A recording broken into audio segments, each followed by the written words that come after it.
This is David for 10 on Tactics. On May 2nd, 2025, a deputy in Cincinnati was run over and killed in broad daylight while directing traffic at a college commencement ceremony. He had no connection to the events that led to the attack. The day before, the suspect's 18-year-old son, Ryan Hinton, had been shot and killed by police after fleeing from a stolen vehicle while armed with a loaded handgun.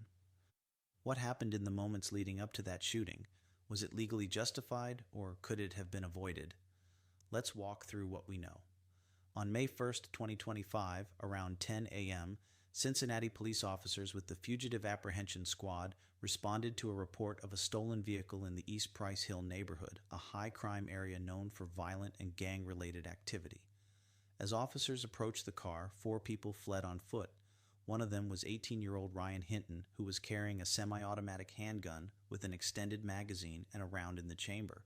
During the foot pursuit captured on body-worn camera, Hinton dropped the gun. Despite officers shouting commands to stop, Hinton bent down, retrieved the loaded weapon, and continued running. One officer, concerned for his fellow officer who was in closer pursuit, yelled out, "He's got a gun!" Seconds later, the officer fired 3 rounds. Hinton was struck and died at the scene. The gun fell from his hand only after he was shot.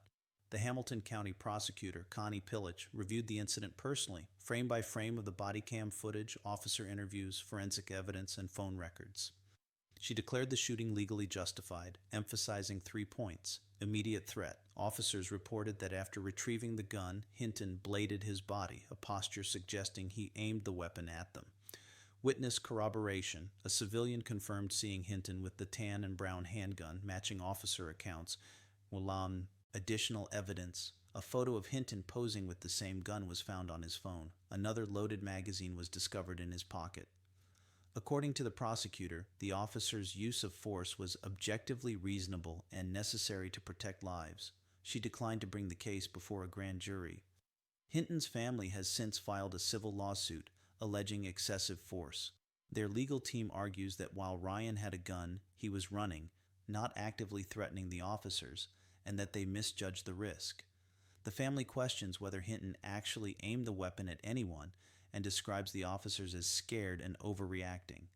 On May 2nd, just 1 day after the shooting, Ryan's father, Rodney Hinton Jr., drove onto a sidewalk and intentionally struck Deputy Larry Henderson Jr., killing him instantly.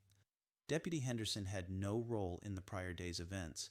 He was a Marine Corps veteran and a 33-year law enforcement officer, survived by his wife and 5 children. Rodney Hinton was arrested and charged with aggravated murder. 2 lives lost in 2 days.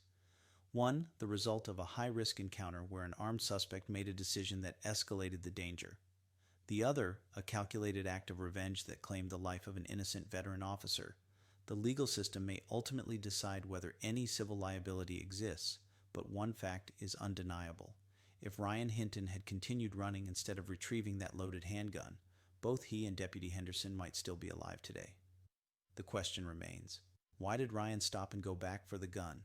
Thanks for watching. Please subscribe, hit the like button, and leave your thoughts in the comments. I'm David Demerjen for 10 on Tactics at tacticsandtrials.com.